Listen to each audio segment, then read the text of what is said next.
The calendar says October 27th, but the high says 88, which is a little surprising for this time of year, and in fact, it's only 1 degree short of that record high set back 30 years ago in 1984. Our low, however, this morning was right on average 53 degrees. So while we saw an average morning, our afternoon was quite warm.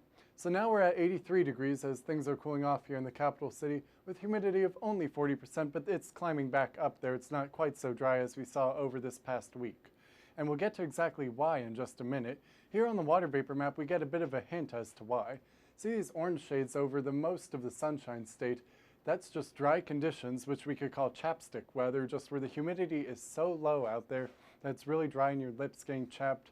Uncomfortable, but honestly just pleasant overall compared to humidity that we're so used to. And if you can see just off the edge of the map, there's some shades of green coming into Texas that's associated with a cold front that's going to make its way over here. Nothing like a washout, but a bit of an increase in moisture across the area. Here's a view of the satellite and the radar from today, and no, it's not broken. We really just had nothing going on today. It's clear skies for the most part with just a few passing high clouds, bit of fog we saw earlier this morning.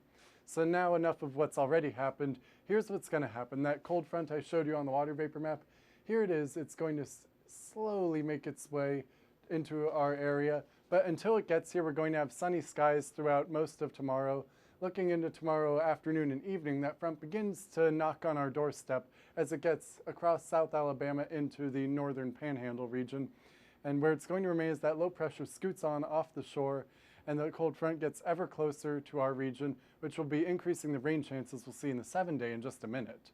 As for tonight, however, in Tallahassee, 55 degrees. That's pretty mild and about average for this time of year, just cool enough to maybe want you to break out your light jacket for this weather. And as for tomorrow, you're going to dress in layers, I recommend.